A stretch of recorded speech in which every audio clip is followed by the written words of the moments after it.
Abonnez-vous à Confessions interdites pour découvrir d'autres histoires. Commençons par celle-ci. Ma femme a dit, restons amis pendant notre séparation. J'ai accepté. Elle s'attendait à ce que je continue à réparer les choses et à payer les factures pendant qu'elle explorait ses options. Puis j'ai emmené sa meilleure amie, Rachel, dîner. Soudainement, l'amitié a eu des limites qu'elle n'a pas appréciées. Je m'appelle James Cooper, bien que tout le monde m'appelle Jim. J'ai 43 ans et je dirige une chaîne de 3 centres d'entretien automobile à travers Phoenix. C'est un travail honnête, le genre où l'on résout de vrais problèmes avec ses mains et son cerveau. Je me suis construit une vie décente, une maison confortable et, pensais-je, un mariage solide. Mon fils Brandon, 15 ans, vit avec moi à temps plein.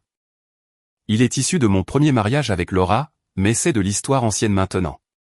Laura et moi nous sommes séparés quand Brandon avait 3 ans, nous sommes restés courtois et nous nous sommes concentrés sur l'éducation d'un bon enfant. Nous avons bien réussi cette partie. Christina, ma deuxième femme, a 37 ans. Nous sommes mariés depuis 7 ans. Elle est graphiste, travaille à domicile et gagne plutôt bien sa vie. Quand nous nous sommes rencontrés, je pensais avoir trouvé quelqu'un qui appréciait la stabilité après le chaos de ma vingtaine. Elle semblait apprécier ce que j'apportais sur la table, la fiabilité, le travail acharné, une main ferme. Je me trompais sur cette dernière partie. Ce mardi-là, je remplaçais le convertisseur de couple de mon camion. Le garage sentait l'huile de moteur et le vieux café. Mes mains étaient noires de graisse et j'étais concentré comme on l'est quand on résout un puzzle mécanique. Puis j'ai entendu ses pas. Elle tenait un verre de vin, portait un pantalon de yoga et ce gilet oversize qu'elle adorait. Elle avait l'air détendue, presque trop détendue pour ce qui allait suivre. « Jim » a-t-elle dit, d'un ton désinvolte, comme si elle s'apprêtait à me demander d'aller chercher du lait. J'ai réfléchi, peut-être que nous devrions nous séparer quelque temps. Tu sais, prendre un peu de distance. Mais on peut rester amis, n'est-ce pas? Je n'ai pas fait tomber ma clé anglaise, je n'ai même pas tressailli. J'ai juste continué à tourner le boulon, écoutant le clic-clic-clic du cliquet. Ma femme suggérait que nous restions amis pendant notre séparation. Les mots sont restés suspendus dans l'air du garage, se mêlant à l'odeur de la graisse et du métal. Très bien, ai-je dit. C'était tout. 2 mots. Elle est restée là un instant de plus, comme si elle s'attendait à plus. Peut-être des larmes, peut-être de la colère, peut-être une supplication désespérée d'arranger les choses. Au lieu de cela, je me suis essuyé les mains sur un chiffon d'atelier et je suis passé devant elle pour entrer dans la maison. J'ai fait réchauffer un reste de pain de viande, je l'ai mangé debout au comptoir de la cuisine et je suis monté vérifier les devoirs de Brandon. Christina a emménagé dans la chambre d'amis ce soir-là, calmement, méthodiquement, comme si elle l'avait planifié. Pas de drame, pas d'explication. Elle pensait probablement que mon silence signifiait l'acceptation, peut-être même la défaite. Ce qu'elle n'avait pas réalisé, c'est que le silence n'est pas une capitulation. C'est une stratégie, et je venais d'accepter de jouer à un jeu dont je connaissais déjà toutes les règles parce qu'elle les avait elle-même écrites. Restez amis, a-t-elle dit. Très bien. J'allais lui montrer exactement à quoi ressemblait l'amitié. Le premier test a eu lieu 2 jours plus tard. J'étais dans l'allée le samedi matin en train de vérifier les plaquettes de frein de la Civic d'occasion de Brandon avant de le laisser passer son permis de conduire la semaine suivante. Mon téléphone a vibré. Un texto de Christina, et « Tu peux jeter un œil au broyeur à déchets ?» Il fait un bruit bizarre. J'ai fixé le message pendant une bonne minute. Puis j'ai répondu « Ça ressemble à quelque chose dont un mari s'occuperait. » Nous sommes amis maintenant, tu te souviens? 3 petits points sont apparus, ont disparu, puis sont réapparus. Finalement, sérieusement? Très sérieusement, ai-je répondu. Les amis ne font pas de réparation domestique les uns pour les autres. Tu ferais mieux d'appeler un plombier. J'ai glissé le téléphone dans ma poche et je suis retourné au frein de Brandon. Mon fils a levé les yeux de l'endroit où il m'observait travailler. Maman t'envoie un texto, a-t-il demandé. Il avait commencé à appeler Christina, maman, il y a environ 2 ans, bien qu'elle n'ait jamais vraiment embrassé son rôle.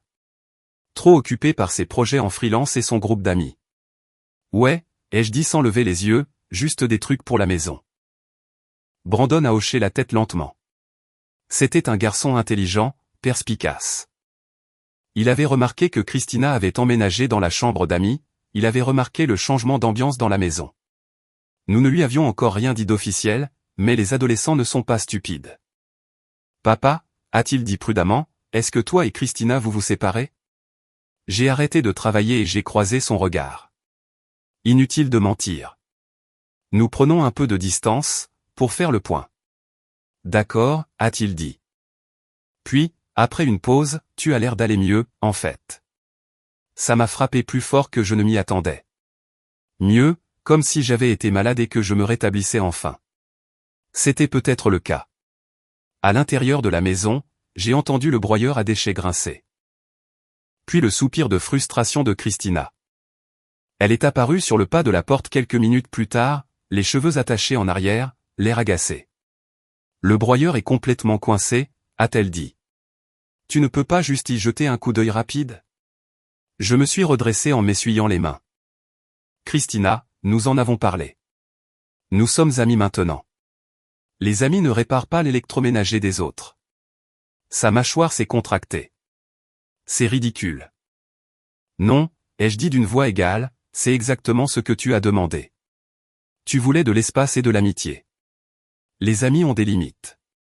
Elle m'a dévisagé comme si j'avais poussé une deuxième tête. Pendant 7 ans, j'avais été le gars qui gérait tout. Les robinets qui fuient, les problèmes électriques, les vidanges de sa voiture, l'assemblage de meubles, tout ce que vous voulez. Je l'avais fait automatiquement, sans demander de reconnaissance, parce que c'est ce que font les partenaires. Mais nous n'étions plus des partenaires. Elle l'avait clairement fait comprendre. Très bien, a-t-elle lâché sèchement en sortant son téléphone. Je vais appeler quelqu'un. Bonne idée, ai-je dit en retournant à ma réparation de frein.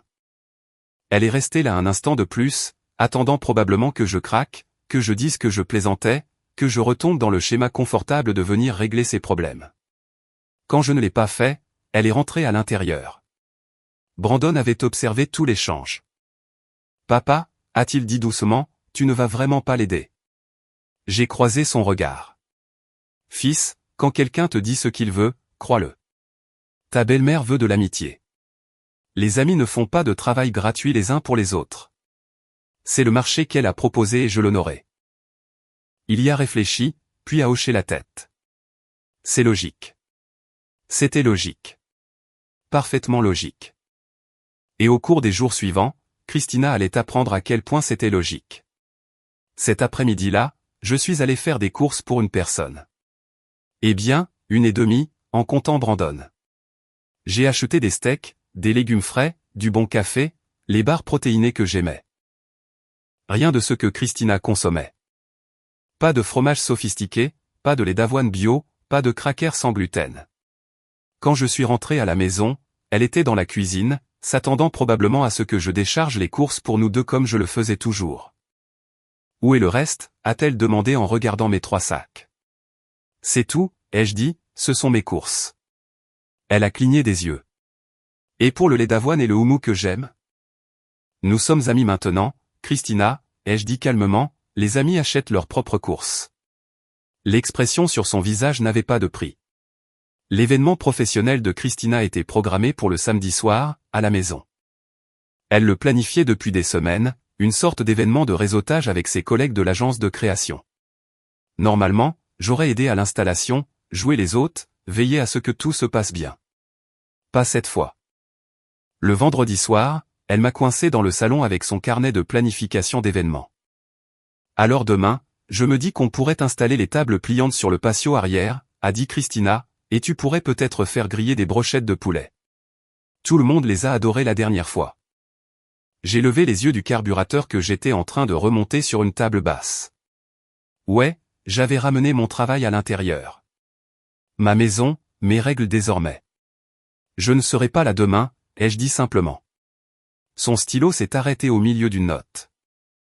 Comment ça, tu ne seras pas là? Je passe la soirée dehors. Les amis respectent l'espace de chacun, n'est-ce pas? C'est ton événement. Jim, c'est notre maison. En fait, elle est légalement à moi, ai-je dit calmement. J'en étais propriétaire avant notre mariage. Mais tu es la bienvenue pour l'utiliser pour ta fête. Je serai de retour vers 22h. Son visage est passé par plusieurs nuances de rouge. Tu vas sérieusement me laisser gérer ça toute seule? Tu es une adulte capable, Christina. Tu vas te débrouiller. Le samedi après-midi, je l'ai regardée se démener. Le service de traiteur qu'elle avait prévu de faire elle-même ne prenait pas forme. L'installation du bar faisait amateur. Elle n'arrêtait pas de jeter des coups d'œil vers le garage, espérant probablement que je cédais que je l'aide. Je ne l'ai pas fait. À 17h30, j'ai attrapé ma veste et mes clés. Brandon était déjà parti chez un ami. Petit malin. Où vas-tu? A demandé Christina, les mains couvertes d'une sorte de raté d'apéritif. Sortir avec une amie, ai-je dit. Passe une excellente soirée. J'ai conduit jusqu'à l'appartement de Rachel, à l'autre bout de la ville. Rachel Stevens, la meilleure amie de Christina depuis l'université. Celle qui avait toujours été amicale, peut-être même un peu trop amicale. Celle qui m'avait envoyé des textos ces derniers jours pour me demander si j'allais bien, si j'avais besoin de parler. Elle a ouvert la porte, vêtue d'un jean et d'un simple haut noir, les cheveux détachés, sans maquillage. Authentique, pas dans la représentation. Jim, salut, a-t-elle dit en souriant. Entre. Nous avions convenu de dîner, rien de chic, juste deux amis qui allaient manger thaïlandais et discuter. Elle avait divorcé 3 ans plus tôt, elle comprenait ce que l'on ressent quand un mariage se termine discrètement plutôt que de manière explosive. Devant un pad thaï et des rouleaux de printemps, Rachel a posé la question que j'attendais, alors, Christina a vraiment juste demandé de l'espace. Comme ça? Exactement comme ça, ai-je confirmé. Et qu'on devait rester amis. Rachel a secoué la tête. C'est tellement Christina. Elle veut le filet de sécurité sans l'engagement. Eh bien, elle est en train d'apprendre que les filets de sécurité ont des limites. Rachel a ri, a vraiment ri. Je parie que oui. Nous avons parlé pendant 3 heures, de la vie, du travail, du fait que parfois la personne que vous épousez n'est pas celle que vous croyez. C'était facile, confortable, sans faux semblant, sans marcher sur des œufs. Vers 21h, Rachel a pris une photo de nous au restaurant, décontractée, amicale, mon bras reposant sur le dossier de la banquette derrière elle. Rien de scandaleux, mais certainement pas rien non plus. Ça te dérange si je poste ça? A-t-elle demandé. J'ai souri. Pas du tout. Elle l'a posté sur Instagram avec une simple légende, bonne compagnie, bonne conversation. Je suis rentré à 22h15. La maison était un désastre. Des verres de vin à moitié vides partout. Des restes de nourriture. La cuisine ressemblait à une scène de crime. Christina était assise sur le canapé, toujours dans ses vêtements de soirée, faisant défiler l'écran de son téléphone. Elle a levé les yeux quand je suis entré. Son expression était froide, calculatrice. Bonne soirée, a-t-elle demandé. Super, en fait. Et toi? Elle a levé son téléphone, me montrant la publication Instagram de Rachel. Tu veux m'expliquer ça? 2 amis qui dînent, ai-je dit. C'est ce que nous sommes maintenant, non? Des amis. Les amis peuvent dîner avec d'autres amis. Sa mâchoire s'est crispée. C'est ma meilleure amie, Jim. C'était, ai-je dit. Ta meilleure amie. Tu devrais peut-être vérifier à quel point elle était vraiment une bonne amie. Je suis monté à l'étage, la laissant avec son bazar, littéralement et figurativement. Le dimanche matin, je me suis réveillé dans le silence. Ce genre de silence lourd et colérique qui remplit une maison comme de la fumée. La porte de Christina était fermée.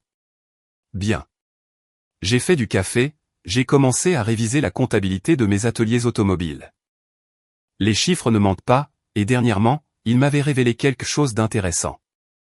Nos finances personnelles étaient plus compliquées que je ne l'avais réalisé. Vers 10h, Christina est descendue. Pas de maquillage, les cheveux en bataille, les yeux légèrement rouges. Elle avait pleuré ou n'avait pas dormi, peut-être les deux. Il faut qu'on parle, a-t-elle dit, la voix tendue. De quoi? Je n'ai pas levé les yeux de mon ordinateur portable. De toi qui te pavane avec Rachel. De toi qui m'humilie devant mes amis. Là, j'ai levé les yeux. T'humilier? J'ai dîné avec une amie. Tu sais, ce truc que tu as dit que nous devrions être. C'est mon ami, Jim. Donc je n'ai pas le droit d'avoir des amis? Ça me semble contrôlant pour quelqu'un qui voulait de l'espace et de l'indépendance.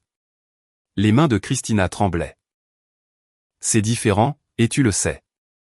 En quoi, ai-je demandé, sincèrement curieux. Explique-moi en quoi le fait que je dîne avec Rachel est différent de ta demande de séparation. Aide-moi à comprendre les règles auxquelles tu joues. Elle n'a pas pu. Elle est juste restée là, ouvrant et fermant la bouche comme un poisson. C'est alors que mon téléphone a sonné. Laura, mon ex-femme. Salut, Laura, ai-je répondu en la mettant sur haut-parleur. Quoi de neuf? La voix de Laura résonna, claire et professionnelle. Elle avait toujours été directe. Jim, Brandon a laissé son manuel de biologie ici. Je te le dépose dans 20 minutes. Ça te va? Parfait. Merci. Aussi, a continué Laura, il m'a parlé de ta séparation avec Christina. Je suis désolé de l'apprendre, mais honnêtement, tu as déjà l'air d'aller mieux. Brandon a dit que tu es plus toi-même. Le visage de Christina est devenu blanc. Merci, Laura. J'apprécie. À dans 20 minutes. J'ai raccroché et j'ai croisé le regard de Christina. Même mon ex-femme peut voir que je vais mieux sans cette situation. Ça te dit quelque chose? Ton ex m'a toujours détesté, a craché Christina. Laura ne déteste personne. Elle est juste honnête, contrairement à certaines personnes. Je me suis levé et j'ai attrapé mes clés. Je vais vérifier l'atelier numéro 2. Le responsable a signalé quelques divergences d'inventaire que je dois examiner. Nous n'avons pas fini de parler, a insisté Christina. Si, nous avons fini. Les amis ne se doivent pas d'explications, tu te souviens. Je suis sorti, la laissant plantée dans la cuisine. En m'éloignant au volant, je me suis senti plus léger que je ne l'avais été depuis des mois. Plus tard dans l'après-midi, j'étais assis dans mon bureau de l'atelier principal, épluchant les relevés de cartes de crédit que j'avais extraits de nos comptes communs. Ce que j'ai trouvé m'a glacé le sang, puis l'a fait bouillir, puis l'a glacé à nouveau. Christina avait une carte de crédit séparée dont je n'avais pas connaissance. Plus de 23 000 $ de frais au cours des 18 derniers mois. Des vêtements de créateurs, des soins en spa, des week-ends entre amis, des dîners onéreux auxquels je n'avais jamais assisté. Elle vivait une vie secrète à crédit, planifiant probablement cette séparation depuis plus longtemps que je ne le réalisais. Le château de cartes s'effondrait, et j'allais m'assurer de ne pas être enterré en dessous. Le jeudi soir, Christina m'attendait quand je suis rentré du travail. Elle se tenait dans le salon, les bras croisés, son téléphone à la main. Derrière elle, la publication Instagram de Rachel était affichée sur l'écran de son ordinateur portable. Il faut qu'on parle de Rachel, a dit Christina, la voix tendue. J'ai posé mes clés. Quoi à son propos? Tu couches avec elle, n'est-ce pas? Non, ai-je dit simplement. Nous avons dîné. C'est tout. Je ne te crois pas, j'ai haussé les épaules. C'est ton problème, pas le mien. Tu voulais de l'espace et de l'amitié. Les amis ont le droit d'avoir d'autres amis. C'était mon ami d'abord. C'était, ai-je répété. Au passé. Tu devrais peut-être te demander pourquoi elle ne te contacte plus. Le visage de Christina a viré au rouge. Tu as empoisonné son esprit contre moi. Je n'ai pas eu besoin de le faire. Tu l'as fait toi-même. Je me suis dirigé vers la cuisine. Rachel a demandé comment j'allais. Apparemment, elle t'a regardé me traiter comme un domestique pendant des années. Je suppose qu'elle en a eu marre de regarder. C'est une trahison. Je me suis retourné. Non, Christina. La trahison, c'est de cacher 23 000 $ de dette. La trahison, c'est de planifier une séparation tout en prétendant que tout va bien. La trahison, c'est de traiter ton mari comme un salaire avec une ceinture à outils. Elle a gardé le silence. La dette. Elle espérait que je ne l'aborderais pas. Nous devons parler de ça, a-t-elle dit doucement. Non, ce n'est pas la peine. Mon avocat parlera à ton avocat. Je ne suis pas responsable de tes folies dépensières sur carte de crédit. Ton avocat. Sa voix est montée dans les aigus. Tu as engagé un avocat? Il y a 2 jours. Tu voulais une séparation, Christina. Je la rends officielle. Brandon est apparu en haut des escaliers, son sac à dos sur une épaule. Il avait écouté. Papa, je vais à l'entraînement, a-t-il crié. Conduis prudemment, fils. Il a regardé Christina, puis s'est tourné vers moi. Papa, on pourra commander chinois plus tard? Juste nous deux. Absolument. Après le départ de Brandon, la colère de Christina s'est effondrée pour laisser place à autre chose. Du désespoir, peut-être. Jim, est-ce qu'on peut juste ralentir? Peut-être qu'on peut en parler, aller voir un conseiller conjugal. Non, ai-je dit fermement. Tu as demandé de l'espace. Je t'en donne la totalité. Un espace permanent. Je ne voulais pas dire. Si, tu le voulais. Tu voulais exactement cela. Tu t'attendais juste à ce que j'attende patiemment pendant que tu essayais de voir si tu pouvais trouver mieux.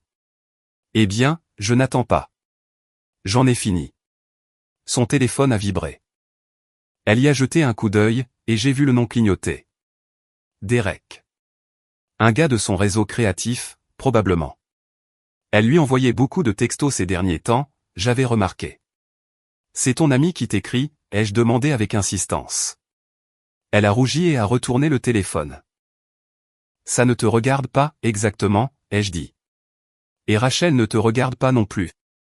Je l'ai laissé planter là et je suis monté me changer. Par la fenêtre, je l'ai vu monter dans sa voiture et partir, probablement pour aller pleurer auprès du ou de la seule amie qui lui restait.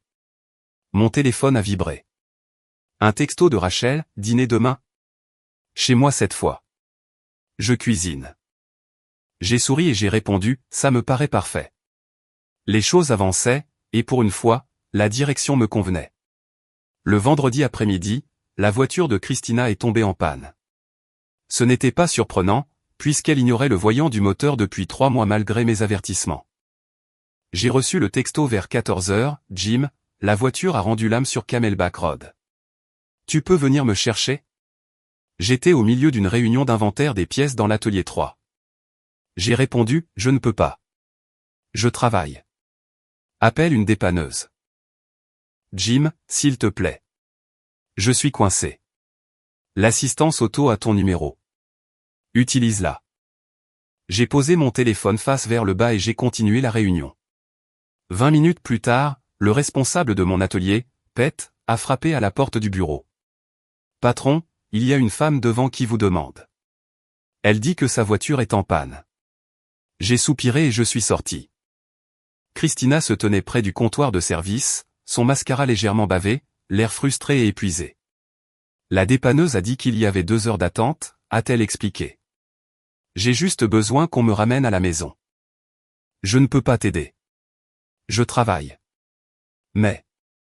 Je me suis tourné vers Pete. Tu peux lui appeler un Uber sur le compte de l'atelier? Pete a hoché la tête. Bien sûr. Le visage de Christina s'est décomposé. Tu ne veux même pas me ramener à la maison? Nous sommes amis, Christina. Les amis ne laissent pas tout tomber l'un pour l'autre. C'est ce que font les partenaires. J'ai sorti mon téléphone et je lui ai montré le texto que Rachel m'avait envoyé plus tôt. D'ailleurs, j'ai prévu un dîner. Avec elle, a dit Christina d'un ton neutre. Avec elle, ai-je confirmé. Le Uber est arrivé 15 minutes plus tard. Christina est partie sans un mot de plus, mais l'expression sur son visage m'en disait long. Elle comprenait enfin tout le poids de ce qu'elle avait demandé. Ce soir-là, l'appartement de Rachel sentait l'ail et le romarin. Elle avait préparé un poulet piccata, un plat que j'avais mentionné adorer des semaines auparavant lors d'une conversation informelle. Elle s'en était souvenue. C'est incroyable, ai-je dit en prenant une bouchée. La recette de ma grand-mère. Rachel a souri. Elle disait toujours que le chemin vers le cœur d'un homme passe par des plats bien assaisonnés. Nous avons parlé pendant des heures, de son divorce, de ma séparation, de la façon dont nous avions tous les deux ignoré les signaux d'alarme parce que nous voulions croire en quelque chose qui n'était pas réel. Elle a tout compris. Absolument tout. Vers 21 heures, elle a apporté du café et des cannolis de cette pâtisserie italienne du centre-ville. Jim, je peux te demander quelque chose, a dit Rachel en posant sa tasse. Vas-y, pourquoi maintenant? Pourquoi as-tu finalement arrêté de subir le traitement de Christina? J'y ai réfléchi. Parce qu'elle m'en a donné la permission. Au moment où elle a dit « Restons amis », elle m'a libéré de l'obligation de m'en soucier plus qu'elle. J'ai arrêté de me battre pour quelque chose qu'elle avait déjà abandonné. Rachel a hoché la tête lentement. Elle va réaliser ce qu'elle a perdu. C'est déjà le cas, ai-je dit. Mais il est trop tard. Rachel a tendu le bras à travers la table et a pris ma main. Pas romantique, pas encore. Juste une connexion. Une connexion réelle et honnête. Pour ce que ça vaut, a-t-elle dit, Christina ne t'a jamais mérité. Je suis rentré chez moi vers 23 heures. La lumière de la chambre de Christina était allumée, mais je m'en fichais. Je suis allé directement dans ma chambre, j'ai envoyé un texto à Brandon pour lui souhaiter bonne nuit et j'ai dormi mieux que je ne l'avais fait depuis des mois. Le lendemain matin, samedi, je me suis réveillé dans le chaos. Christina était dans la cuisine au téléphone, en larmes. Maman, je sais. Je ne comprends tout simplement pas ce qui s'est passé. J'ai pris un café et je me suis dirigé vers le garage. Quelle que soit la crise qu'elle était en train de fabriquer, ce n'était plus mon problème. Brandon m'a trouvé 20 minutes plus tard. Papa, la mère de Christina vient de lui dire qu'elle prend ton parti. J'ai levé les yeux du moteur que j'étais en train de régler. Quoi? Ouais, j'ai tout entendu. Sa mère a dit que Christina avait fait son lit et que maintenant elle devait s'y coucher. Elle a dit que tu avais toujours été trop bien pour elle de toute façon. Je n'ai pas pu m'empêcher de sourire. Même la propre mère de Christina voyait la vérité. Comment le prend-elle, ai-je demandé. Pas bien. Elle est à l'étage en train de faire un sac. Je crois qu'elle va chez son ami Derek pour le week-end. Derek, le gars de ses textos. Qu'il gère ses drames. Bien, ai-je dit. On aura la maison pour nous. Brandon a souri. Rachel peut venir dîner? Un garçon intelligent. Je vais lui demander. Ce soir-là, Rachel est venue. Nous avons fait griller des steaks, préparé une salade, et nous avons mangé tous les trois sur le patio arrière, sous les guirlandes lumineuses que j'avais accrochées des années auparavant. Brandon a raconté des histoires sur ses cours de conduite. Rachel a ri à mes blagues nulles. Et pour la première fois depuis des années, ma maison ressemblait à un foyer. Christina est rentrée dimanche soir pour nous trouver en train de regarder un film dans le salon. Rachel était confortablement assise sur le canapé où Christina s'asseyait autrefois. L'expression sur son visage était une dévastation pure. Tant mieux. Elle l'avait mérité. J'ai découvert pour Derek un mardi. Brandon est rentré de l'école et a laissé tomber son sac à dos avec plus de force que d'habitude. Ça va, fiston, ai-je demandé depuis la cuisine où je préparais le dîner. Christina a amené un gars à mon école aujourd'hui, a-t-il dit d'un ton neutre. À mon match d'athlétisme. J'ai posé le couteau. Quel gars? Derek quelque chose. Il a dit qu'il était stratège créatif, peu importe ce que ça veut dire.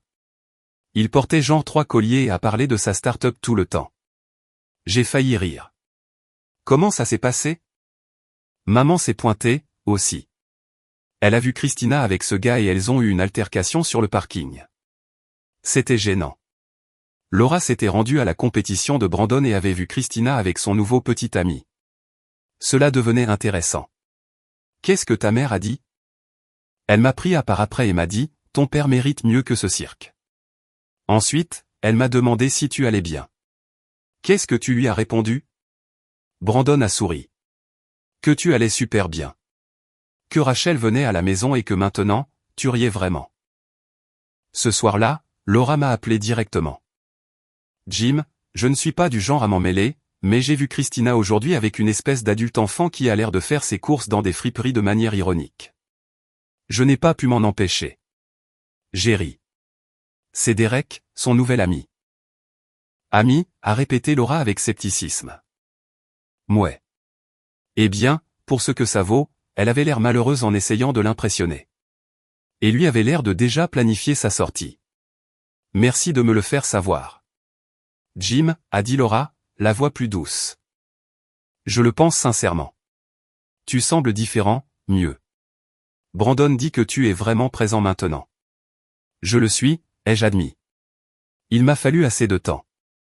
Eh bien, continue comme ça. Et au fait. Brandon a mentionné Rachel. Elle a l'air de te faire du bien. Après avoir raccroché, je suis resté assis un instant. Mon ex-femme me soutenait. Mon fils était plus heureux. Rachel me faisait rire. La seule personne malheureuse était Christina, et c'était de sa propre faute. Le vendredi soir, Rachel et moi avons emmené Brandon à son match. Nous avons eu de bonnes places, avons mangé des hot-dogs hors de prix, et nous avons tout simplement profité. Brandon et Rachel s'entendaient sans effort. Elle l'a interrogé sur l'école, a vraiment écouté ses réponses, l'a traité comme une personne au lieu d'un obstacle. Sur le chemin du retour, Brandon s'est endormi sur la banquette arrière. Rachel a tourné les yeux vers moi. « Tu as un super garçon », a-t-elle dit. « Merci. Il t'aime bien. Je l'aime bien aussi. » Elle a fait une pause. « J'aime ça. Tout ça. » J'ai tendu la main et j'ai pris la sienne. Moi aussi. Quand nous sommes rentrés à la maison, la voiture de Christina était dans l'allée. Par la fenêtre, je pouvais la voir se disputer avec Derek. Son langage corporel à lui était totalement défensif, les mains en l'air, reculant vers la porte. Nous sommes entrés au moment où Derek partait. Il nous a frôlés, courant presque vers sa voiture. Christina se tenait dans la cuisine, le maquillage étalé, tenant un verre de vin. « Vous avez passé une bonne soirée ?» ai-je demandé avec douceur. Elle a foudroyé Rachel du regard, puis moi. Il est parti. Juste comme ça. Il a dit que j'étais trop intense et qu'il ne cherchait rien de sérieux. Rachel m'a serré la main, puis a dit « Je vais attendre dans la voiture ». Après son départ, Christina s'est tournée vers moi. « Tu es content maintenant ? De me regarder m'effondrer ? » « Non », ai-je dit honnêtement. « Je suis juste indifférent. Tes choix, tes conséquences. » « Ça devrait être moi », a-t-elle chuchoté en désignant l'endroit où Rachel se tenait. « Nous devrions être au match ensemble, être une famille. » « Nous aurions pu l'être, ai-je dit. Mais tu as choisi autre chose. Tu voulais de l'espace, tu voulais de l'amitié, tu voulais voir ce qu'il y avait d'autre ailleurs. Eh bien, tu as trouvé Derek. Comment ça a marché pour toi ? Elle n'avait pas de réponse. Je suis ressorti pour rejoindre Rachel, laissant Christina seule avec ses choix. Le lundi matin, mon avocat a appelé. « Jim, nous sommes prêts à déposer le dossier. J'ai rédigé l'accord de séparation. Étant donné que la maison est à vous, que la dette est la sienne et que vous avez des documents clairs sur la séparation de vos finances, cela devrait être simple. Faites-le, ai-je dit. Les papiers ont été signifiés le mardi après-midi. Christina les a reçus à la maison, a signé l'accusé de réception, puis m'a immédiatement appelé au travail.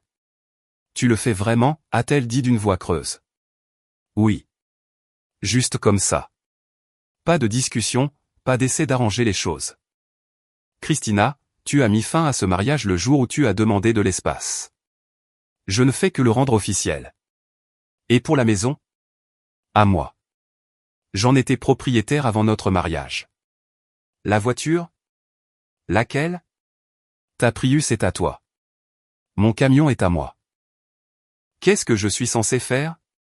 Sa voix montait, la panique s'installait. Débrouille-toi. Comme une adulte. Tu as 60 jours pour trouver un nouvel endroit. 60 jours ? Jim, je ne peux pas me le permettre. Ce n'est pas mon problème. Tu voulais ton indépendance. La voici. Elle a raccroché sans un mot de plus. Je suis retourné à mon travail. Ce soir-là, je suis rentré pour trouver Christina en train de faire ses valises. Pas tout, juste des vêtements et l'essentiel. Elle s'installait temporairement chez son amie Kelly. Elle n'avait pas encore les moyens de se payer son propre appartement. Les affaires marchent bien, ai-je dit en la regardant faire ses bagages. Elle s'est retournée, pleine d'espoir pendant un instant. Mon comptable dit que nous sommes en hausse de 15% ce trimestre. J'ai enfin obtenu cet accord d'expansion que je voulais. Son visage s'est décomposé. Elle avait toujours rejeté mes ambitions professionnelles, disant que je voyais trop petit. Maintenant, cette entreprise assurait mon avenir pendant qu'elle se démenait pour trouver de la stabilité. Tant mieux pour toi, a-t-elle dit amèrement. C'est tant mieux pour moi, oui. Il s'avère que lorsque tu n'es pas constamment stressé par ta vie de famille, tu es plus performant au travail. Brandon est rentré, a vu les valises. Tu pars ? Christina a hoché la tête. Juste pour un moment. Je loge chez Kelly. D'accord, a dit Brandon simplement. Aucune émotion, aucune supplication pour qu'elle reste. Il est monté dans sa chambre. Christina m'a regardé. Ça ne lui fait même rien.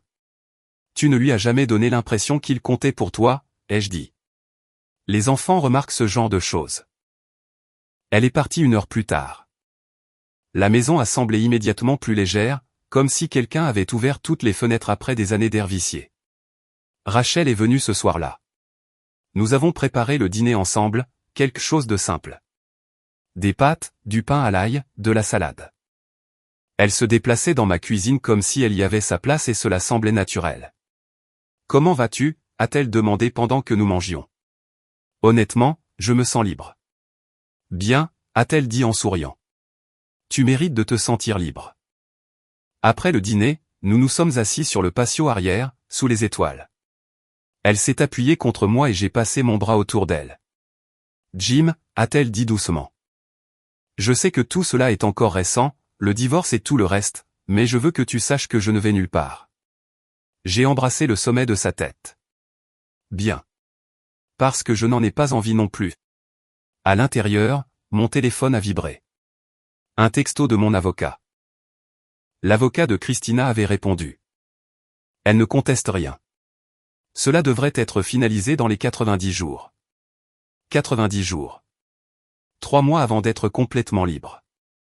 J'ai regardé Rachel, j'ai pensé à Brandon à l'étage, enfin détendu dans sa propre maison, j'ai pensé à mon entreprise qui se développait, à ma santé qui s'améliorait, à ma vie qui allait enfin de l'avant. Christina avait demandé de l'espace. Je lui avais tout donné. Et dans cet espace, j'ai trouvé quelque chose de mieux. Quelque chose de réel. Quelque chose qui valait la peine d'être gardé. Les papiers du divorce ont été finalisés un jeudi matin d'octobre, 87 jours après le moment où Christina avait demandé de l'espace. Je les ai signés dans le bureau de mon avocat, calme et lucide. Christina les a signés dans le bureau de son avocat à l'autre bout de la ville, probablement en pleurant. Ce soir-là, elle s'est pointée à la maison. Ma maison. Elle avait toujours une clé, bien que j'allais changer les serrures le lendemain. J'étais dans la cuisine avec Rachel et Brandon en train de préparer des tacos pour le dîner. Nous avions tous les trois trouvé un rythme facile, une domesticité confortable qui semblait plus vraie que tout ce que j'avais eu avec Christina. « Jim, il faut qu'on parle », a dit Christina depuis le pas de la porte. Rachel m'a serré la main, puis a dit doucement, « Je vais emmener Brandon manger une glace. Pour vous laisser de l'espace. » Après leur départ, Christina s'est assise à la table de la cuisine. Elle paraissait plus petite en quelque sorte, diminuée. Des cernes sous ses yeux, les cheveux pas coiffés comme elle avait l'habitude de les porter. « Les papiers sont finalisés », a-t-elle dit. « Nous sommes vraiment divorcés. »« Oui. »« J'ai fait une erreur », a-t-elle dit, la voix brisée. « Je le vois maintenant. Je t'ai pris pour acquis. Je pensais vouloir quelque chose de différent, mais Derek a été un désastre et j'ai été malheureuse. »« Arrête », ai-je dit fermement. « Tu n'es pas malheureuse parce que je te manque. Tu es malheureuse parce que tu fais face aux conséquences. Il y a une différence. »« Tu me manques vraiment ?» a-t-elle insisté. « Nous me manquons. Nous pouvons arranger ça, allez voir un conseiller. »« Non, Christina. Nous avons fini. Tu voulais rester amis pendant notre séparation, tu te souviens ? Eh bien, les amis ne paient pas les factures des autres. Les amis ne règlent pas les problèmes des autres. Et les amis ne se remettent certainement pas ensemble après que l'un d'eux a tout brûlé. » Elle s'est levée, désespérée maintenant. « Je vais changer. Je serai meilleure. Je t'apprécierai. Tu as eu 7 ans pour m'apprécier. Tu as choisi de ne pas le faire.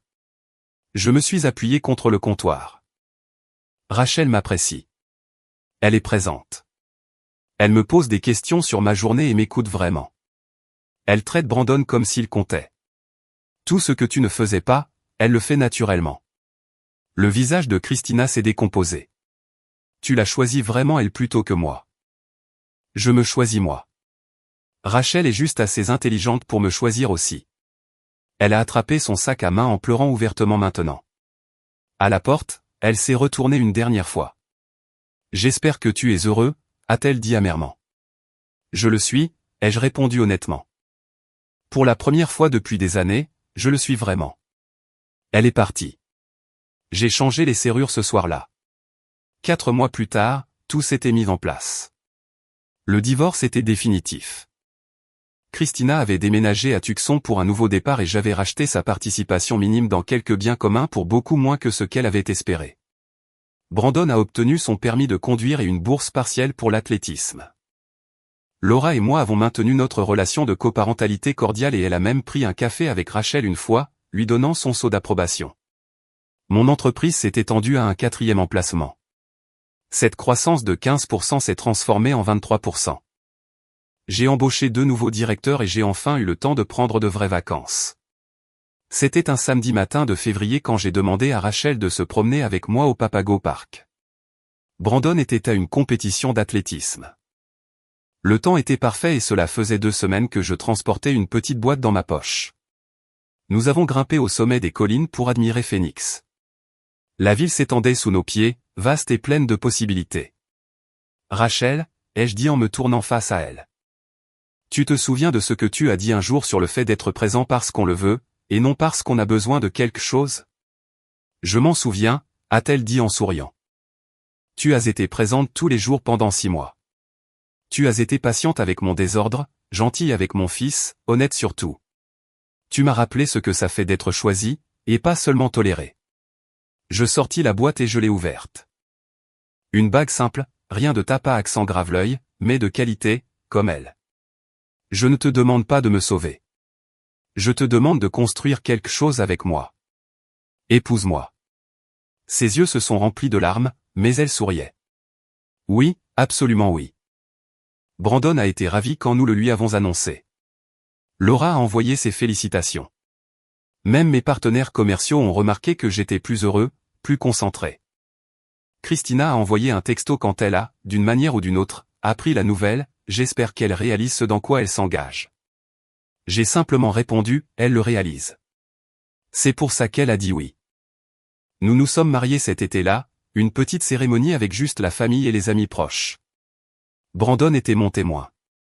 Laura est venue et a sincèrement fait la fête avec nous. Debout à l'hôtel, en regardant Rachel s'avancer vers moi, je me suis dit que la demande d'espace de Christina avait été le plus beau cadeau qu'elle m'ait jamais fait. Elle pensait mettre notre mariage en pause pour explorer ses options. Au lieu de cela, elle m'avait libéré pour trouver quelqu'un qui n'avait pas besoin d'être convaincu que je valais la peine de rester. Ma femme a suggéré que nous restions amis pendant notre séparation. J'ai dit oui. Puis, j'ai commencé à fréquenter sa meilleure amie et elle a réalisé que les amis ne paient pas les factures des uns des autres, ne règlent pas les problèmes des autres et n'attendent pas pendant que quelqu'un décide s'ils en valent la peine. Christina voulait de l'amitié. Je lui ai donné exactement cela, rien de plus, rien de moins, et ce faisant, j'ai trouvé tout ce qui m'avait manqué.